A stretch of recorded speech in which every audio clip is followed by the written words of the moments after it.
Good afternoon, David Biro. Hello, how are you? Hello. Nice to meet you. Nice to meet you. You are in New York? I am in New York, New York You are City. in New York, New York. I am in Bucharest, Bucharest. Okay. Wonderful. So I have your very emotional book. Here it is. It appeared in Romanian. It's a very beautiful cover, I guess. It So is. I it love is it. your book, which in Romanian means Această, splendidă, mare pestriță, which in English is this magnificent, the dappled sea. See, Okay. exactly. So I would like to tell first for the Romanian readers that this is a half fiction novel, first of all, and it is a very beautiful statement about human kindness, about hope, about identity. But I insist it's about human kindness, and it is what we really all need right now in these pandemics. And before talking about your very beautiful and emotional novel, I would like to ask you, because as a profession, you are a doctor, but you had a very tough experience in your life because you also were a patient. You are diagnosed with a very rare disease of the bone marrow, and you Yes. suffered a transplant. And I would like to ask you, before talking about the novel, how did this experience of yours influence your need to write and to become a writer one day? I would say for sure it had a big influence. Mhm. So this was about 26 years ago now. It was Yeah. shortly after I finished my residency, my medical residency.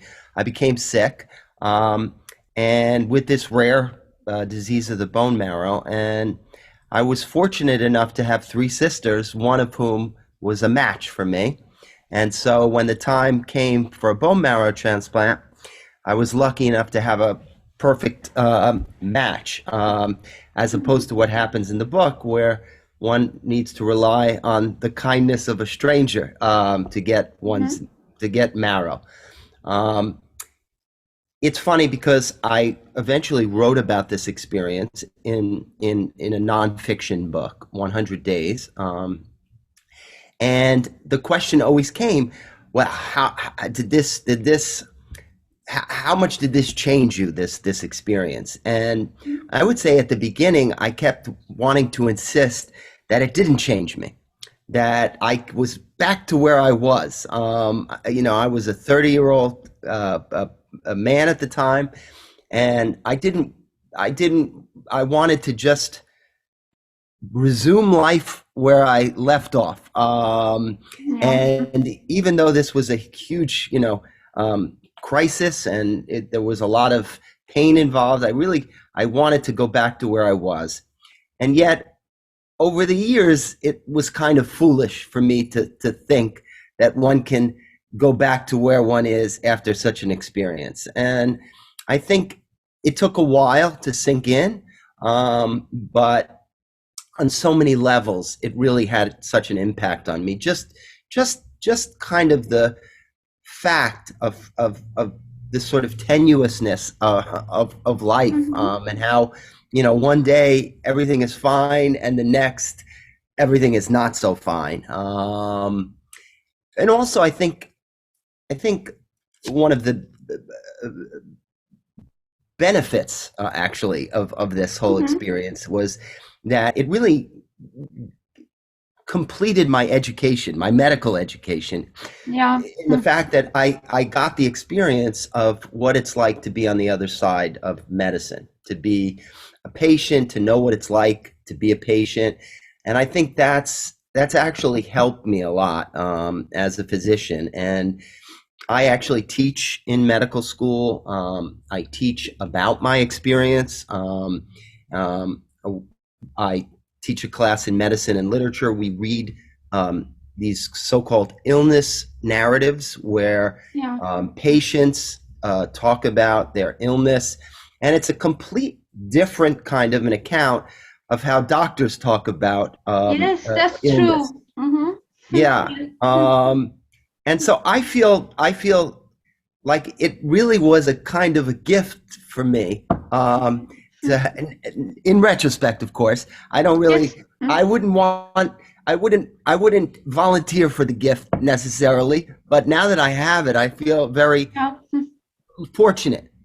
Yeah, you know, I was thinking right now before talking about the book, but since you mentioned this, you know, 2 years ago in 2019, before the pandemics, during the summer, I had 2 interviews with a person diagnosed with leukemia, who had suffered a bone marrow transplant, and the other day with a donator, with somebody who donated marrow bone bone marrow, and the person diagnosed with leukemia told me at the end of the interview,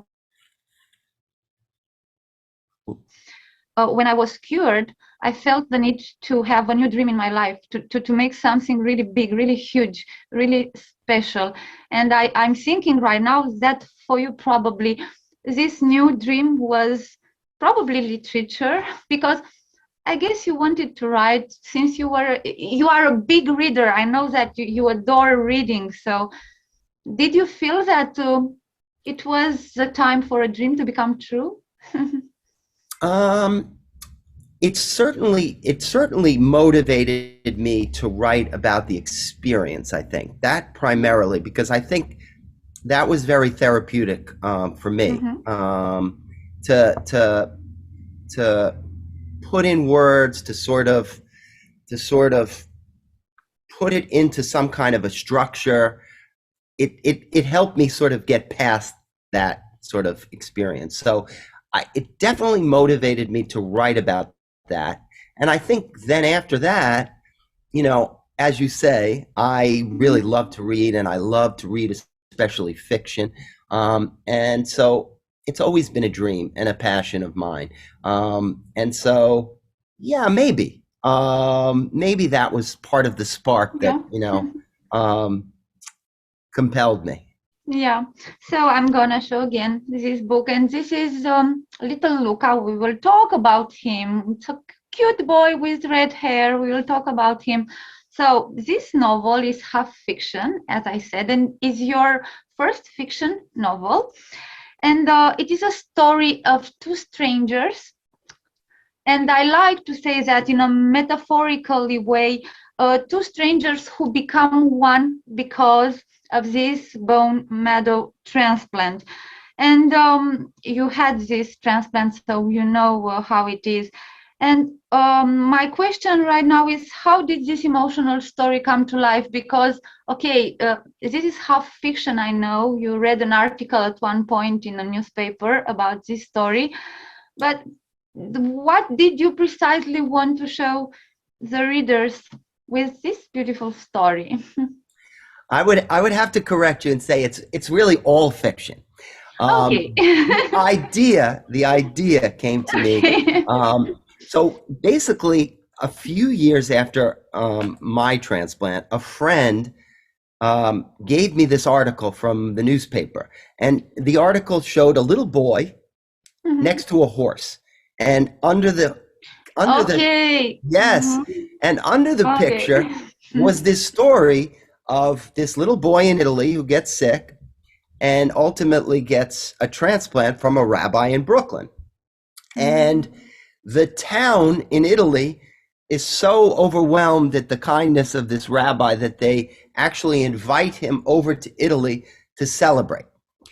So this was an actual story in the New York, one of the New York papers, and it was to me it was incredibly moving. But at first I didn't really. I just thought it was an incredibly moving kind of story, and that was that. But then, as I kept thinking about it, you know, more and more, it sort of was such a natural sort of fit for someone like me to sort of, you know, grab onto the bones of this and sort of reimagine it in my own way. And I'll tell you why. First of all, I come from a mixed family. My father's a Hungarian Jew. My mother was born in Brooklyn, and her father is an Italian, was a man from Naples, and Mike was very close with my grandfather growing up, and he was a very typical Italian man, very lively, gesticulating, loved to eat, loved to tease, had a temper too, but like this, like this. yes, so like this. And so I grew up loving everything Italian. So that was one thing that pushed me to the story. Then the fact that I had a transplant, the fact that I'm a doctor. I love the idea of different sort of cultures kind of coming together, intersecting. So all of these kinds of elements drove me to the story and to say, you know what, this could be something I could really reimagine into something my own. And again, nothing really except the image of the boy and the horse and the rabbi from Brooklyn. I don't know anything about any of these people in real life. So they're my own creations. I'm not sure, I can't imagine. But they look so real. I mean, really, they look so real. Yeah.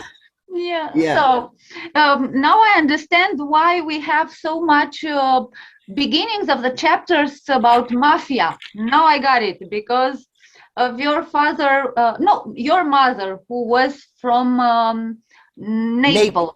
Yes. Okay, so now I get it. Okay. And the passion of the little boy of Luca Taviano for the horses. So I get it. Yes. Thank you. Thank you. So let's talk about the characters in the book. As I was saying, we have little Luca Taviano from a little village in the northern Italy, and he's diagnosed with leukemia. And I want to tell you that because he had such fictional character as a friend, Orlando, I kind of thought of little Luca like Le Petit Prince d'Antoine de Saint-Exupéry. I don't know why, but my image of him in the hospital was like the little prince on an asteroid or something. I had this in mind. And we have also his savior. He's a lucky boy because he has a savior, and this savior is Joseph Nyman. It's a rabbi from Brooklyn, New York. And he also has his problems because he's not a very happy man. He suffers from depression somehow. And please tell us more about these two characters who are from different worlds, different cultures, from I don't know, the other side of the ocean and the mountains, as you said. How are they? So I imagine Luca as a mischievous little boy, but also very intelligent and thoughtful and creative. He has this imaginary friend. He tells himself stories about his imaginary friend, Orlando, who saves people in trouble. And I see him also as someone who, even at his young age, also has tremendous insight into people. No one really tells him at the beginning that he's so sick, but he kind of eventually starts to see that. He also sees that there's something going on between the nurse Nina that he feels very close to and the doctor, and he makes fun, he pokes fun in his own way at the doctor. And then he has this insight about, once he has this transplant, that somehow the rabbi is now a part of him. And I know in a literal sense, it is true that now the rabbi is inside of him. But I think he also sees it in a bigger picture that this other person is now a part of him. And I think I wanted him to have these kinds of of insights. And then on the other side, there's the rabbi, who's very conflicted. He's quite a character, the rabbi. He is. He's conflicted. He wants to do things. He wants to do good. He feels a little passive in his current role as a rabbi, that he's not doing enough good, that he wants to do more. And so I think he's in a position where he's feeling a little low, maybe even verging on depression, as you suggest. Yeah. And I think the transplant, being a marrow, being a donor, really gives him a way out of this rut, that he can actually do something in a very active, proactive way, do something for somebody else, do something so big that it could actually save someone's life. I think it was very healing for the rabbi. So those are the two people that come together in this book, across mountains and oceans, and yes.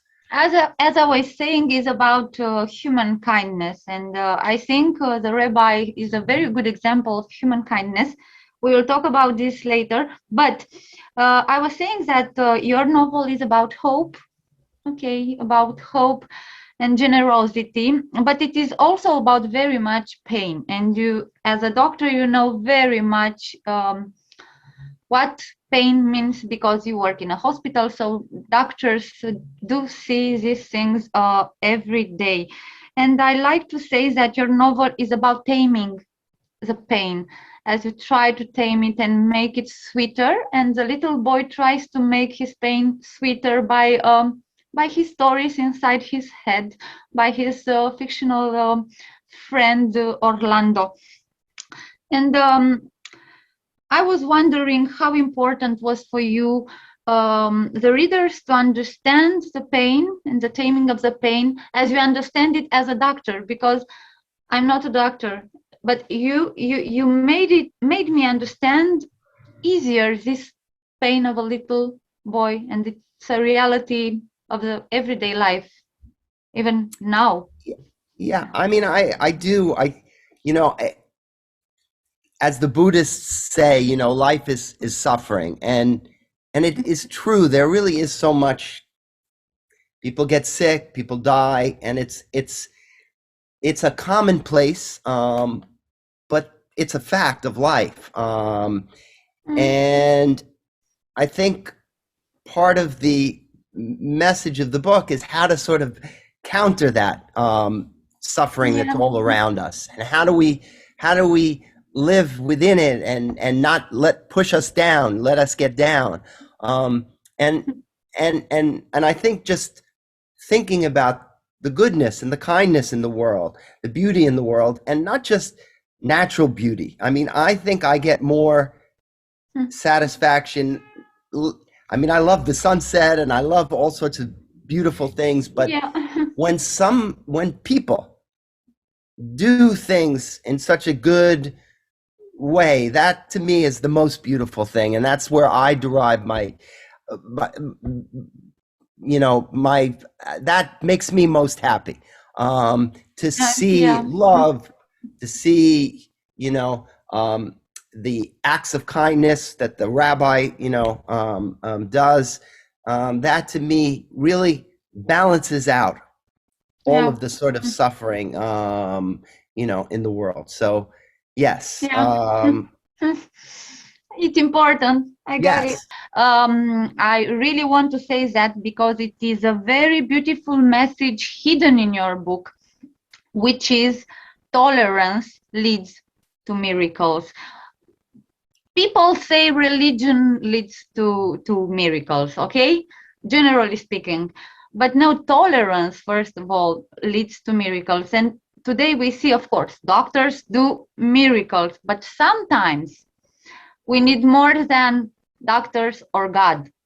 We need human beings around us being helpful or understanding what they have to do to make a miracle. And it's what is happening in your book. This man, this only man, okay, makes a miracle by donating his bone marrow.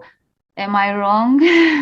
No, you're right. You're right. And you know, that was definitely one of the things that I loved about the story. And you know, so I grew up in Brooklyn, in a place called Bay Ridge, and it is a very sort of mixed community. There's really so many ethnicities, so many religions. I'm not saying it's the ideal place to live, Okay. but I always grew up with this notion that really different peoples can coexist harmoniously, and especially we live in such a divisive world at this That's point. true. And I always felt like I grew up in a place where it wasn't so much like that. And I've always been so sort of taken, at least by moments in history, places in history where people did get together and people existed much more peacefully. There was more tolerance. You know, 15th century Spain and Holland in the 17th century, and places like Sarajevo at one point before one point before the craziness started. Places in the Ottoman Empire. I was just reading a great novel about you know, the mixing of ethnicities and religions and language even between different peoples. So that was a really important message for me, that, you know, that I wish things could be better. You know, in a way, you know, identity is you know, honing too much on specific identities goes against that sort of embracing of all different kinds of. So there's got to be a balance. You want to have identity, but you also want to be able to embrace other people's identities. And that part of the message of the book, the rabbi who's constantly building bridges. He goes to the Bridge Diner, which is a real diner in Bay Ridge, the Bridge Diner, with the imam and the priest, and he's constantly trying to build bridges between the different religions. Yeah, the three religions. Yeah. Yes. So for sure, that message is very close to my heart and close to the message of the book. Anyway, I was thinking right now that I couldn't imagine a person who could refuse, if he could save somebody's life, who could refuse to donate bone marrow just because of a religious point of view. Anyway, from the medical point of view, as I read about it, I don't know if I'm wrong or not, but you have to be in the same ethnicity for the bone marrow to be the good one. I don't know how it goes, but I guess it's true. Yes, it definitely is. The genes for the matching process are heavily based on ethnicity. So the closer to your ethnic background, the more likely you will find a match. Which is why Luca doesn't find a match in Italy. Yes, but we don't tell the story. Oh no, I'm not telling the story. Okay. Sorry. Okay, so we are talking about the transplant, and you have one chapter which is called homing. And homing means, on one hand, the phenomenon of the animals coming back to their home territory after, I don't know, hunting other animals, etc. But in the medical language, it means, I will read because it's difficult for me to say it. It's a word used in medicine. It's a phenomenon whereby cells migrate to the organ of their origin. And by homing, we understand the transplanted hematopoietic cells, which are able to travel and engraft in the bone marrow. You know, I want to tell you that I heard this word hematopoietic 2 years ago when I did the interview. It is so strange because it has the term poetic in it. It's like sad, but somehow if they succeed in saving you, it's like the most beautiful poem ever of your life. I don't know why.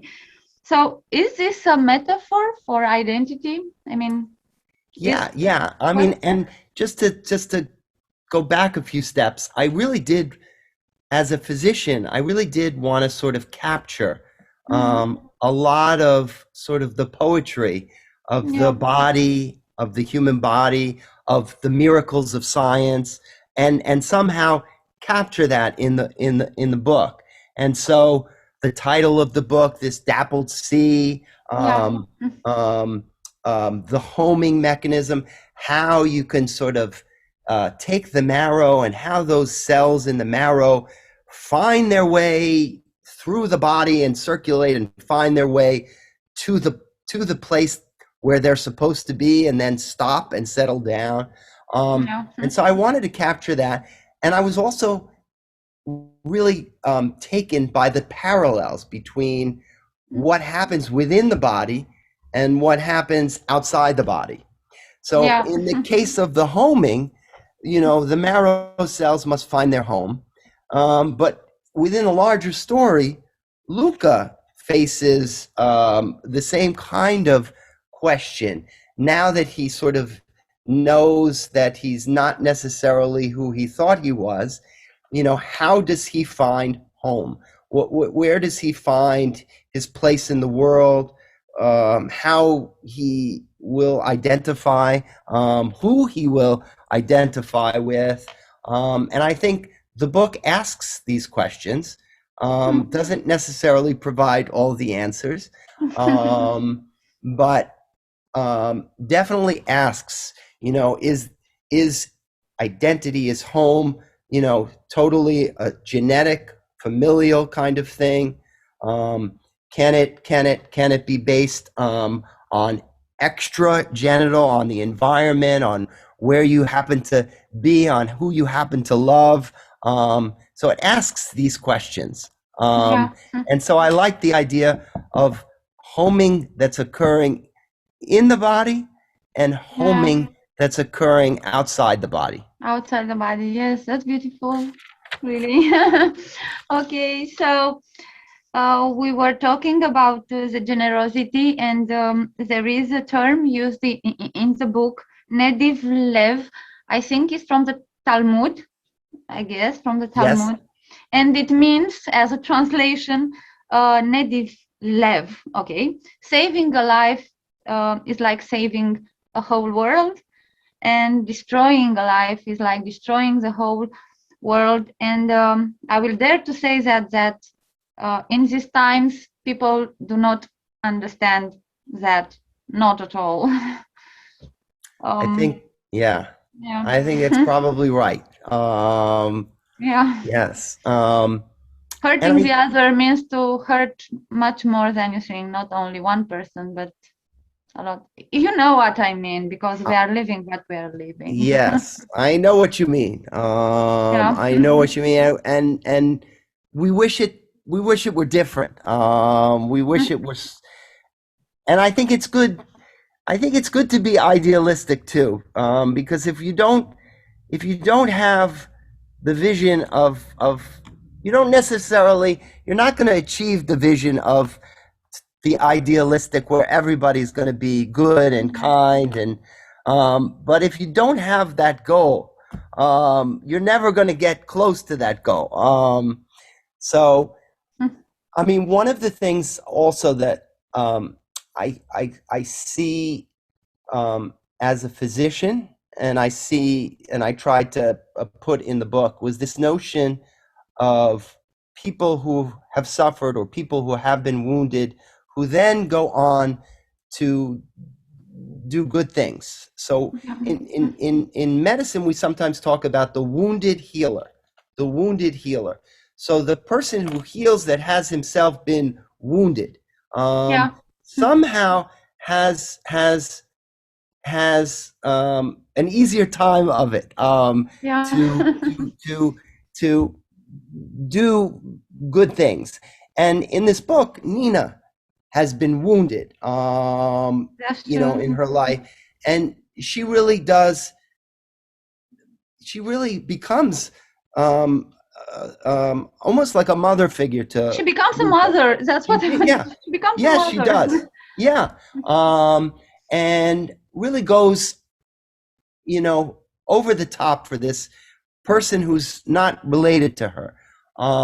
The rabbi is also wounded in a way, and he's suffering, and I think that prods him to this point where he then wants to give himself, and in a way put himself in risk to giving of himself. That's true.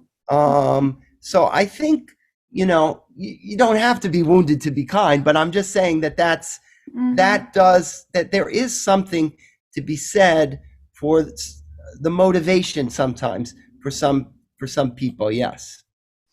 For the last message for your readers, I would like to say that your book is somehow what a quote says. I read it somewhere, I don't remember where. If you can be anything in this world, be kind. So I think this is a very good quote for this book. I show it again. So in the end, I would like you to send a few words for your future readers here. And I don't know, I hope people reading this book will become better. I don't know, will be more kind, more understanding, and I don't know, probably it will help them donate blood, because this is a problem. People don't donate blood. So please, if you can send them a message, thank you. All right. So I would say that we too much focus on what separates us. And I think, the opposite. We should really focus on the opposite, but what joins us together. So many people tell me now that they go on these websites, these genealogy websites, and to determine, where they're from, and they find that they have this and this and this, all these different kinds of, heritages that they never knew existed. And that is the truth, though, that how do you even identify with something specific when we're such a mishmash? Mixture, So the message is focus on what connects us rather than what divides us. I think that would be the message of the book. And I love that cover. I have to say, I love the cover, the Romanian. It's really nice. Really? The colors, the little boy. I took it down when I read the book because I didn't want to spoil it. So well, I love it. I usually do this. I'm glad. So thank you very much. It was really a pleasure and an honor. And I don't know, probably one day we will see here in Romania. We never know. We only can hope that things will get better. Well, we hope. Yes. Thank you very much. And I would love it to see you and thank you in person, and to see that book in person one of these days. Here it is. All right. Thank you, and take care of you and of your patients. Thank you. Thank you. Have a great day. Sir.